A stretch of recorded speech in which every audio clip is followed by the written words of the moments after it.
নমস্কাৰ সকলকে প্ৰীতি সম্ভাষণ জনাই আজি আমি এপিসোড নম্বৰ 7 আৰম্ভ কৰিছো হোলি পাঠশালাত মই জ্যোতি ছাৰ আজিৰ টপিক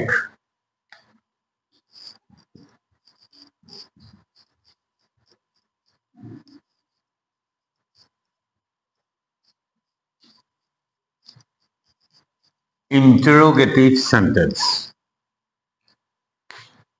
এখিনিতে এটা বস্তু স্পষ্ট কৰি দিয়াটো ভাল হ'ব যে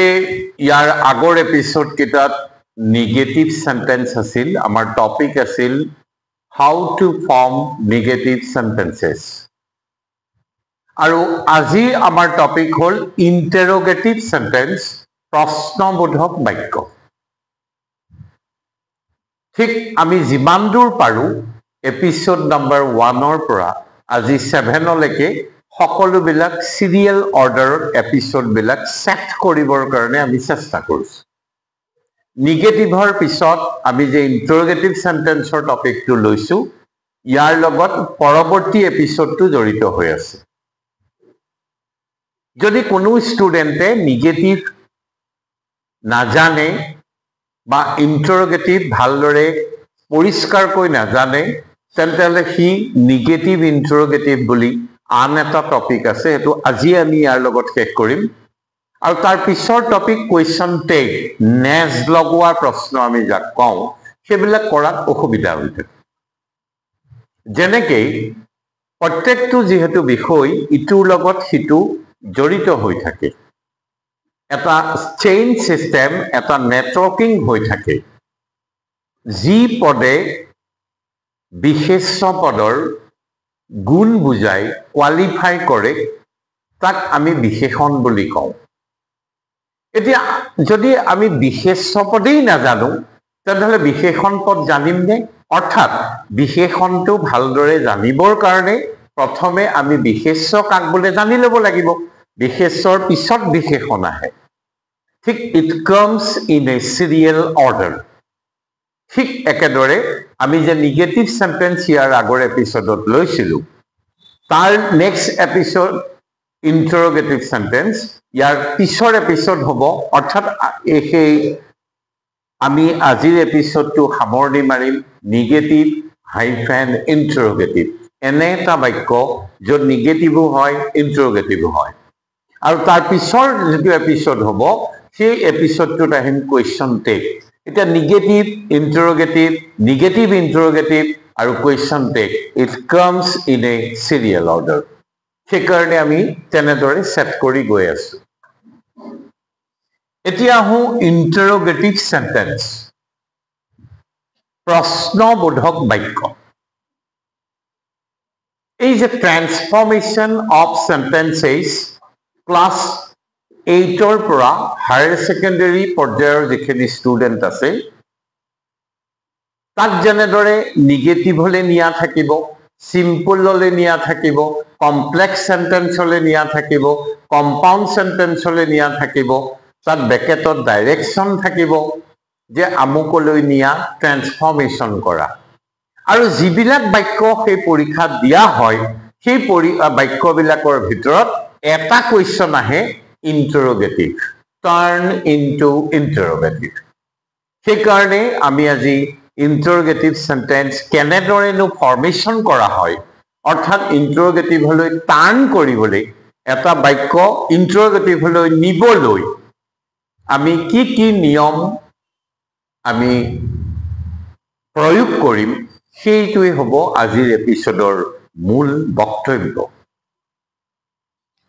এক নম্বৰ কথা মই আগতে কৈছিলো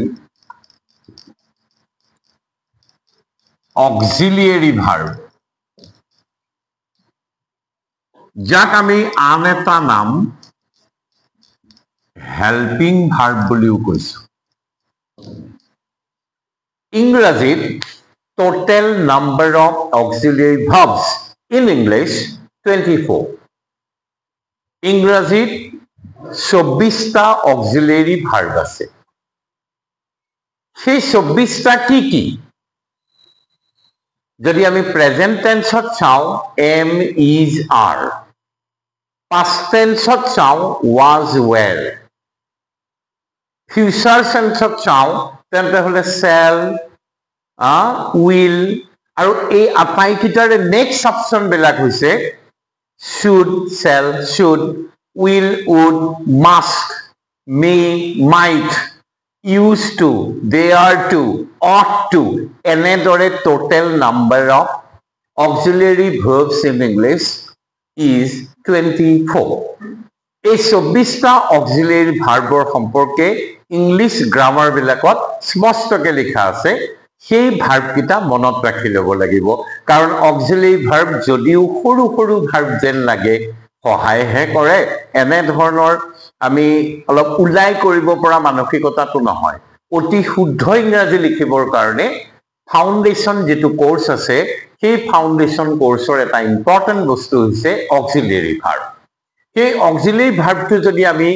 কোন কিটা আমি চিনি নাপাও তেন্তে হলে না নেগেটিভ কৰোতেও আমাৰ অসুবিধা হ'ব আৰু নহয় ইন্টাৰোগেটিভ কৰোতেও আমাৰ অসুবিধা হ'ব এতিয়া আমি আলোচনা কৰি আছো ইন্টাৰোগেটিভ সেন্টেন্স কেনেকৈ ইন্টাৰোগেটিভ লৈ পৰিৱৰ্তন কৰিব লাগে এক নম্বৰ কলো অক্সিলাৰি ভাৰ্ব যাক আন এটা নামেৰেও মাতা যায় হেল্পিং ভাৰ্ব এই যে 24টা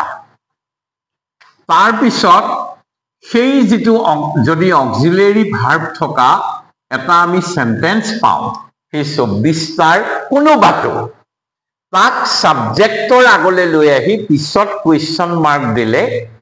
হি ইন্টাৰোগেটিভ হলে পৰিৱৰ্তন হয় যেনে for example he is dancing ব্ৰেকেটত দিলে turn into interrogative okay এতিয়া কি হল ইয়াত অক্সিলাৰি ভাৰ্ব কোনটো is নিয়মে কৈছে যে এই অক্সিলাৰি ভাৰ্ব 24টাৰ যিকোনো এটা থাকিব পাৰে সেই ভাৰ্বটো সাবজেক্টৰ আগলৈ লৈ আহিব লাগে is তাৰ পিছত আহি গল he dancing ইন্টাৰোগেটিভ হৈ গল এটা বেসিক ৰুল মৌলিক কথা অৰ্থাৎ এক নম্বৰ নিয়মটো আমি শিকিলো যিবিলাক সেন্টেন্সত ইংৰাজীত থকা 24টা অক্সিলাৰি ভাৰ্বৰ কোনোবাটো যিয়ে নহওক থাকে তাক সাবজেক্টৰ আগলৈ আনি আৰু এটা কাম আছে ফুল ষ্টপৰ ঠাইত শেহত কোৱেশ্চন মাৰ্ক লিখি দিলে হি ইন্টাৰোগেটিভ হলে গুচি যায় হি ইজ ড্যান্সিং ইজ টু আগলৈ লৈ আহিলো is he dancing question mark এবিলাক বাচ্চা লছলিয়ে আগতে শিকা কথা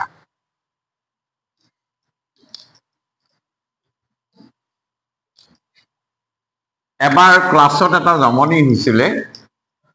I am a boy পৰীক্ষাত আহিল turn into interrogative এই ৰুলটো মই শিকাই আছো ক্লাছত খুব ৰখিক ষ্টুডেন্ট এজনে মোক কৈ দিলে যে স্যাৰ আপুনি কোৱা ৰুলটো যদি আমি এপ্লাই কৰো অৰ্থাৎ ইয়াত অক্সিলাৰি ভার্ব am আছে তেন্তে হলে আমি am তো আগলৈ লৈ আহিলো am সিফালে সাবজেক্ট I থাকিল am I a boy এটা কি ৰখিকতা কত কৰিছিল ইন্টাৰেষ্টিং যে I am a boy মই এটা লৰা প্ৰশ্নটো হৈ গল মই এটা লৰা হয় নে তাৰ মানে সন্দেহ আছে তা লৰা হয় নহয় কি সন্দেহ আছে এই যে সন্দেহটো গ্ৰামাৰ নহয় গ্ৰামাৰ এটা কনক্ৰিট বস্তু এই যে মই ৰখিকতাৰ উদাহৰণটো আনিছো দেখা তেনেকুৱা লাগে কোনোবাই বাৰু প্ৰশ্ন সুধিব নেকি মই এটা লৰা হয় নে কিনা লৰা নে ছোৱালী স্ত্ৰীলিংগ নে পুলিংগ তা সন্দেহ আছে নেকি কিন্তু গ্ৰামাৰ তেনেকুৱাই ই এটা সম্পূৰ্ণ ৰিয়েলিষ্টিক কথা গ্ৰামাৰে কৈছে আমি আবেগ না মানো গ্ৰামাৰে কৈছে আমি একো বস্তু না মানো we have to abide the rules আমি তাৰ নিয়ম বিলাক মানিবই লাগিব সেটো আমাৰ ফোকাস নহয় আমাক লাগে ৰুল কি গ্ৰামাৰৰ মতেদি am I a boy এটা শুদ্ধ মানে সেন্টেন্স ইন্টাৰোগেটিভ হলে নিয়া গতিকে আমি শিকি গল এক নম্বৰ ৰুলটো পালো যে 24টা অক্সিলাৰী ভাৰ্বৰ যিকোনো এটা যদি কোনো সেন্টেন্সত আমি পাওঁ সেই অক্সিলাৰী ভাৰ্বটো সেই বাক্যটোৰ যেটো সাবজেক্ট তাৰ আগলৈ আনি পিছত কোৱেশ্চন মাৰ্ক দিলে কি ইন্টাৰোগেটিভলৈ পৰিৱৰ্তন হৈ যায় এক নম্বৰ কথা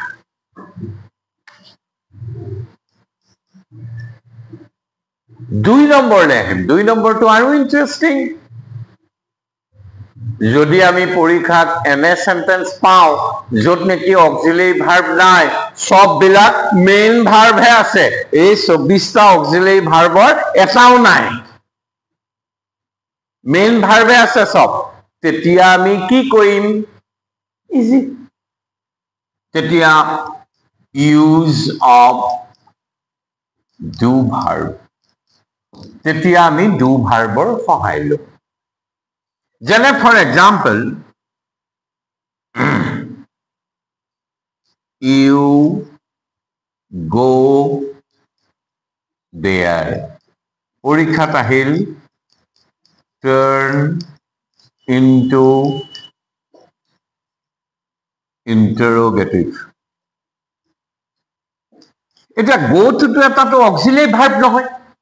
go to এটা main verb no problem তাক আমি ইন্টাৰোগেটিভ হলে নিবলে এটা কাম কৰিম ডু ভাৰ্ব ললে কি হ'ব do you go there question mark interrogative sentence of question mark dal এটা সাবধান হ'ব লাগে এবিলাক কথা আমাৰ ষ্টুডেন্টে পৰীক্ষাত নাজানি ভুল নকৰে তেওঁলোকে জানে কিন্তু কেয়াৰলেছ হৈ বহু চোকা ষ্টুডেন্ট মই লগ পাইছো জীৱনত তেওঁলোকক দেখিছো তেওঁলোকে ইন্টাৰোগেটিভ সেন্টেন্সটো ধুনিয়াকে টাৰ্ন কৰি পেলাই ধুনিয়াকে লৈ যায় ফুল ষ্টপটো দি গুছি আহে এটো নুবুজাই যে ষ্টুডেন্টৰ যে এটো কোৱেশ্চন মাৰ্ক হ'ব সেটো নাজানে সেটো নহয় কি জানে কেয়াৰলেছ মিস্টেক কি তাৰ ফোকাসটো পাতৰি হোৱা কাৰণে কি ভুল কৰি পেলাই যদি গোটেই বাক্যটো পৰীক্ষাত শুদ্ধকে লিখিও এই সিন্ডাল নিদিয়ে পাংচুৱেশ্যন মাৰ্ক তেন্তে হলে কিন্তু নম্বৰ কটা যাব একদম ফাইনাল হতো গতিকে যিবিলাক সেন্টেন্সত অক্সিলাৰী ভাৰ্ব নাই মেইন ভাৰ্ব আছে তাক আমি ডু ভাৰ্বৰ সহায়ত ইন্টাৰোগেটিভ কৰিব পাৰো যেনে আন এটা আমি বাক্য লম he did it turn into interrogative এতিয়া আমি ইন্টাৰোগেটিভ হলে নিউতে যেটো ডিড আমি যে ডু ভাৰ্বৰ সহায় লৈছো সেটো ডিড নহয় এনেও এটা ভাৰ্ব আছে ডু সেই ডুৰ পাস্ট টেন্স হৈছে কোনটো ডিড অৰ্থাৎ সেন্টেন্সটো পাস্ট টেন্সত আছে তেতিয়া আমি যেহেতু ডু ভাৰ্বৰ সহায় লম ডিড হি এই ডিডটো কিন্তু প্ৰেজেন্ট টেন্স হৈ যাব did he do it question mark did he do it আৰু এটা আমি লৈ লৈছো he played cricket এটা আমি সেন্টেন্স ললো he played cricket যেহেতু played to simple past tense আছে এটো এটা মেইন ভার্ব ইয়াত অক্সিলাৰী ভাৰ্ব নাই গতিকে আমি ডু ভাৰ্বৰ সহায় লম আৰু past tense ডু ভাৰ্ব ললে কি হ'ব did he তেতিয়া কিন্তু প্লেডৰ এই যে past tense আছিল ই আহি প্ৰেজেন্ট হৈ যাব did he play cricket did he play cricket এটো হৈছে 2 নম্বৰ নিয়ম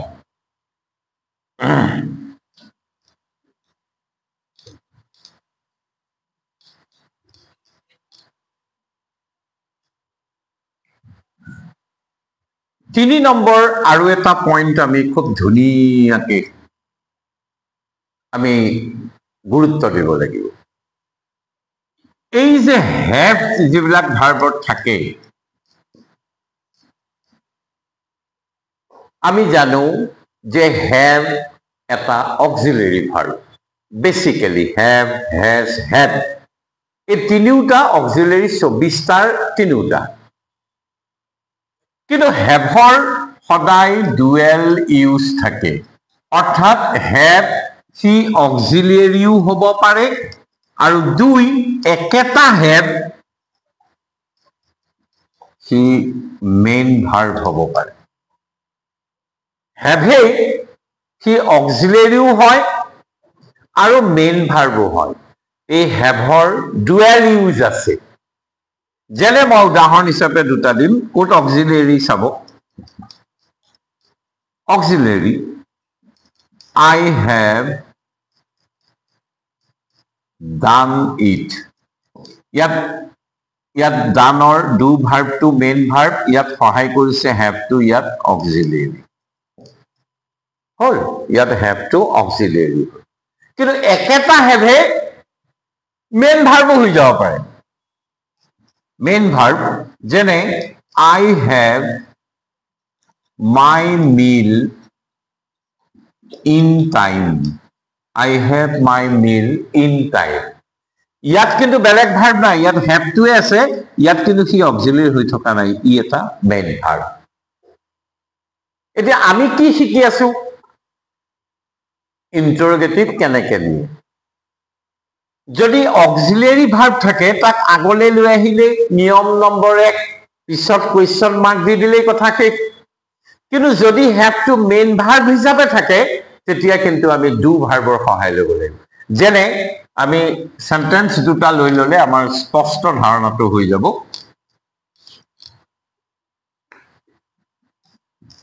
He has already done it He has already done it এটা বাক্য আমাক যদি ইন্টাৰোগেটিভ হলে নিবলে দিয়ে তেন্তে হলে ডান টু ডু আছিল ই এটা মেইন ভাৰ্ব আছে গতিকে আমি স্পষ্ট হৈ গলো ই এটা অক্সিলাৰী ভাৰ্ব আৰু এক নম্বৰ নিয়মটো কৈছোই যে অক্সিলাৰী ভাৰ্ব থাকিলে নো টেনশন তাক আগলৈ লৈ আহিলে হ'ল has he already done it অৰ্থাৎ হেভ যেতিয়া অক্সিলাৰী ভাৰ্ব হৈ থাকে তাক লৈ আহিলে হ'ল আগলৈ কিন্তু আন এটা সেন্টেন্স আমি লম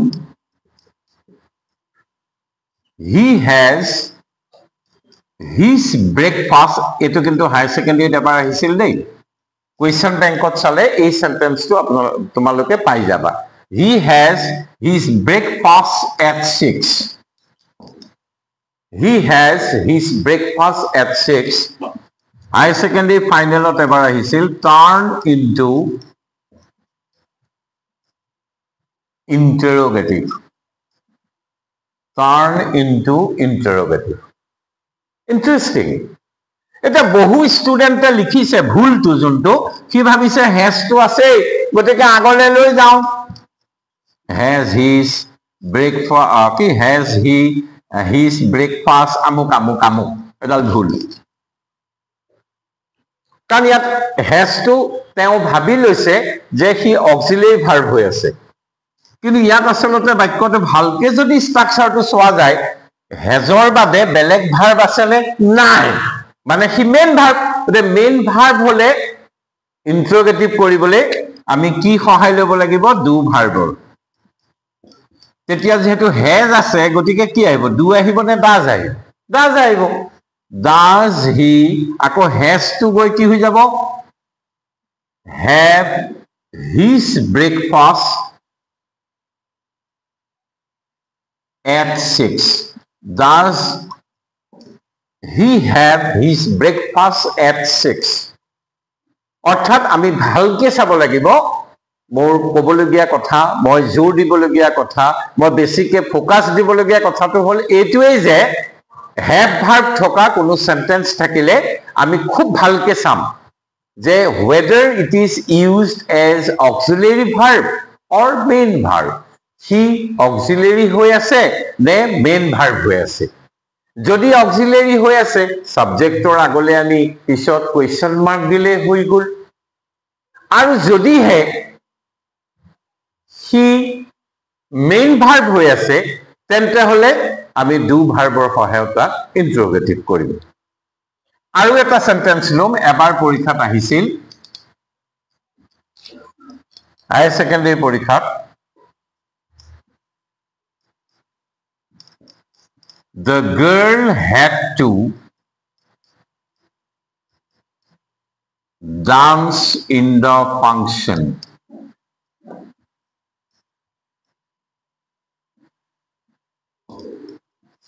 Bracketot turn into interrogative. পরীক্ষাটা আহিলে আগতে আহিছে এটা এখানটা চাওক যে ডেন্স এখানে ল'ৰা ছোৱালী কনফিউজড হয় এটোতো মেইন ভার্ব আছে গতিকে এটো এটা অক্সিলিয়ারি ভার্ব বহু স্টুডেন্টে ভুলকে লিখি পেলাই হেডটো আগলৈ লৈ আহে এটো skill based question had the girl to dance in the function question mark wrong have her পিছত কিয়ে ফলো কৰিছে to এটা আমি নতুন কথা আমি জানিলো when have will be followed by to the only infinitive in English তেতিয়া কিন্তু have to main verb হৈ থাকে সি auxiliary verb হৈ না থাকে গতিকে ইয়াক যেতিয়া আমি interrogative হলে দিম যেটো past tense আছে had did the girl have to dance in the function bas ami tinita niyom শিকিলো এক auxiliary verb থাকিলে subjector আগলে আনি পিছত question mark দিলে interrogative হয় দুই নম্বৰ যদিহে auxiliary verb 24টাৰ এটাও না থাকে দু ভাৰ্বৰ সহায়ত লব লাগিব আৰু 3 নম্বৰ have থাকিলে সাৱধান যদি হি প্লেন auxiliary হৈ আছে আগলে লৈ আহি question mark দিলে হল পিছত কিন্তু have to যদি মেইন ভাৰ্ব হয় তেতিয়া কিন্তু দু ভাৰ্বৰ সহায় লব লাগিব আকৌ হেহতিয়াকে এতিয়া শিকিলো যে হেভৰ পিছত যদি টু থাকে তেতিয়া হি মেইন ভাৰ্ব অৰ্থাৎ তেতিয়া দু ভাৰ্বৰে সহায় লব লাগিব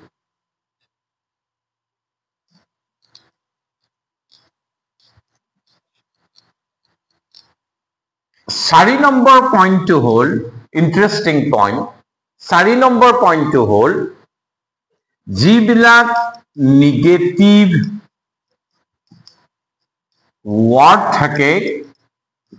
সেইবিলাক চেঞ্জড হয় অৰ্থাৎ যেটো সেন্টেন্স আমাক ইন্টাৰোগেটিভ কৰিবলৈ দিয়ে সেই পৰীক্ষাত দিয়া বাক্যটো যদি নিগেটিভ ওয়াৰ্ড থাকে সি ইন্টাৰোগেটিভলৈ যাওঁতে বাগৰ হলাই দিয়ে যেনে যদি নেভাৰ আছিল তেন্তে হলে ইন্টাৰোগেটিভত কি হৈ যাব এভাৰ যদি নাথিং আছিল ইয়াত হৈ যাব এনিথিং নো ওয়ান যদি আছিল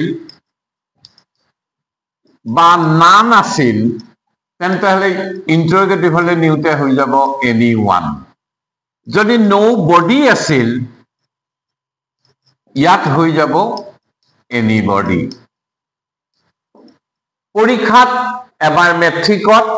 আৰু একেটা বাক্যকে এবাৰ হায়াৰ সেকেন্ডাৰীত কাটিছিল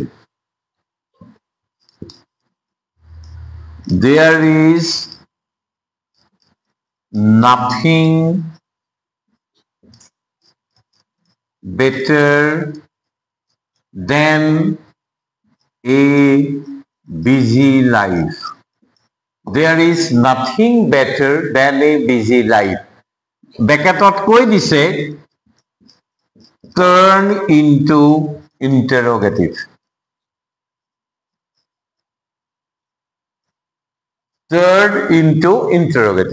একদম ইজি এতিয়া আমি লৈ যাম is to যেহেতু অক্সিলারি তাক আগলৈ লৈ আহিলো ইটো সিফালে যাব is there এই যে নাথিং টু সি আহি পেলাই ইয়াত হৈ যাব নাথিং থাকিলে কি চেঞ্জ হৈ যায় anything is there anything better than a busy life very interesting matric high secondary দুইটাতে আহিছে এটো গ্যারান্টি আছে কোয়েশ্চন পেপার কোয়েশ্চন ব্যাংকখন চলে সব গম পাই আৰু এটা আমি লম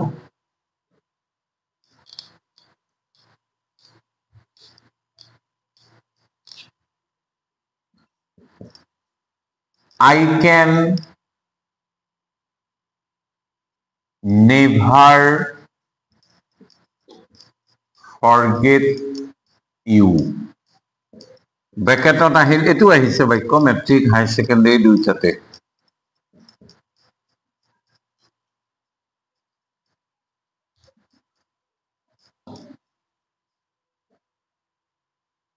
ওকে ইন্টাৰোগেটিভ হলে আমি লৈ যাব লাগে can to auxiliary লৈ গলো I to সিফালে গুচি গল আৰু নেভাৰ থাকিলে এভাৰ হৈ যায় can I ever forget you question mark very easy যদি পৰীক্ষাত এনেকে আহে আহিছে আগতে nobody wishes to be happy or to be unhappy nobody wishes to be unhappy এতিয়া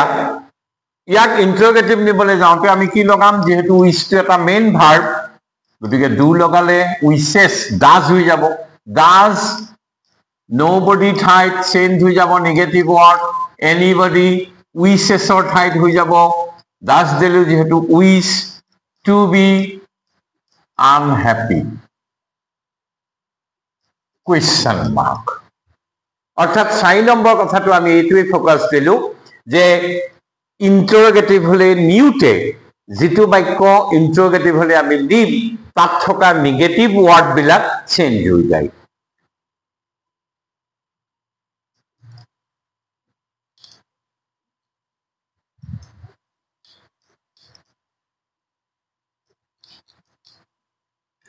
5 number point to be noted যেহেতু আমি আপডেট হৈ থাকিব লাগে যে নতুন নতুন জ্ঞান বিলাক আহি থাকে মই আগতেও এটা এপিসোডত কৈছিলো যে এটা সময়ত কোৱা হৈছিল কণী মানে আন্দা নাখাবি স্বাস্থ্যৰ কাৰণে উত্তেজক বেয়া কিন্তু আপডেটেড নলেজে কৈছে রোজ খাও আন্দে সানডে হইয়া মানডে অর্থাৎ দিস ইজ মডিফিকেশন এতিয়া আমি ফোকাস কৰিম যে ইন্টাৰোগেটিভৰ ক্ষেত্ৰত কিবা আপডেটেড নলেজ আছে নেকি সেই আপডেটেড আমি ইন্টাৰোগেটিভ বিলাক কৰিম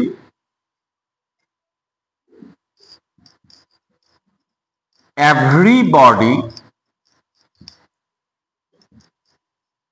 wishes to be happy everybody wishes to be happy পৰীক্ষাত আহিল turn into interrogative এতিয়া যদি আমি 4 নম্বৰ লৈকে যে ইয়াৰ আগৰ নিয়ম কিতাপ শিকিলো সেটো কৰিলেও পৰীক্ষাত নিম্ন নম্বৰ দিবলৈ বাধ্য এক্সামিনাৰ নম্বৰ দিব লাগিব everybody wishes আছে গতিকে আমি ডাজ লগাই দিলো ডাজ everybody wish যেটো ডাজ আহি গল wish to be happy শুদ্ধ এটো নম্বৰ দিব কিন্তু মই কৈ থকা পইণ্ট সেটো নহয় মই কৈ থকা পইণ্ট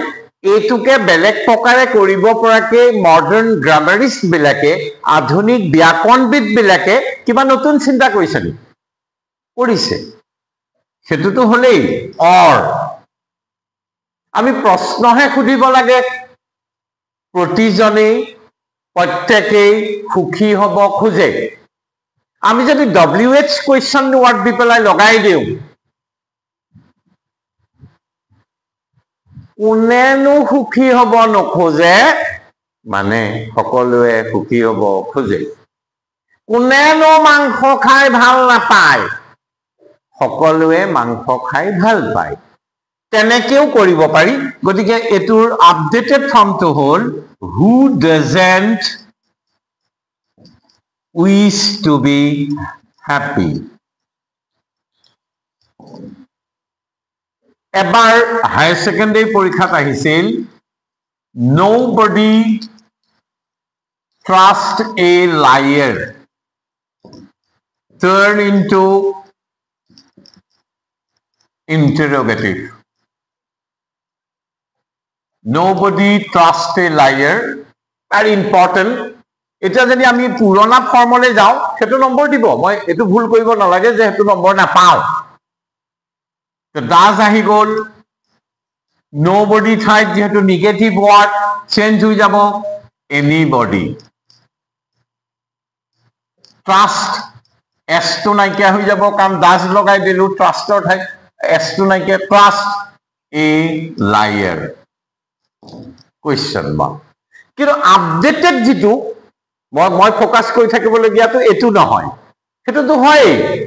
কিন্তু মই কৈ থাকিবলগীয়া বিষয়টো হৈছে আপডেটেডে কৈছে যে আপডেটেড গ্ৰামাৰিষ্টবিলাকে কৈছে যিহেতু বাক্যটো nobody মানে নিগেটিভত আছিল, যে হু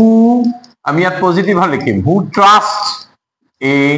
লায়াৰ, কোনেনো এটা মিছলীয়াক বিশ্বাসত লয়, মানে কোনেও নলয়। সেই ফৰ্মটো আমি ইন্টাৰোগেটিভ কৰিব পাৰো। গতিকে এতিয়ালৈকে আমি আলোচনা কৰিছিলো নিগেটিভ ইন্টাৰোগেটিভ সেন্টেন্স। ইয়াৰ পিছৰ যেটো এপিসোড হ'ব খুব ইম্পৰ্টেন্ট টপিক, দুইটাৰ লগত নিগেটিভ ইন্টাৰোগেটিভৰ লগত ৰিলেটেড, অৰ্থাৎ এই দুটা ভালকে জানিলেহে নেক্সট আমি কি কি কনসেপ্ট ক্লিয়াৰ হ'ব সেটো আমি নেক্সট এপিসোডত আমি আলোচনা কৰিম। সকলোলৈকে মই এটোৱে পৰামৰ্শ দিব খোজো, সকলোৱে কুৱেশ্যন বেংকত নিগেটিভ আৰু ইন্টাৰোগেটিভ বিলাক কৰি যদি কিবা কনফিউজড আছে তেওঁলোকে মাৰ্ক কৰি থব। আৰু আমাৰ যেটো লাইভ প্ৰগ্ৰাম আমি কৰিম, ইয়াৰ আগৰ এপিসোডতো আমি কৈ আহিছো, অতি সোনকালে তাত আমি লাইভ ইন্টাৰেকশন কৰিম, কনফিউজন বিলাক ডাউট বিলাক আমি ক্লিয়াৰ কৰিম। সকলোলৈকে প্ৰীতি সম্ভাষণ জনাই আজিলৈ ইমানতে সামৰিছো। নমস্কাৰ।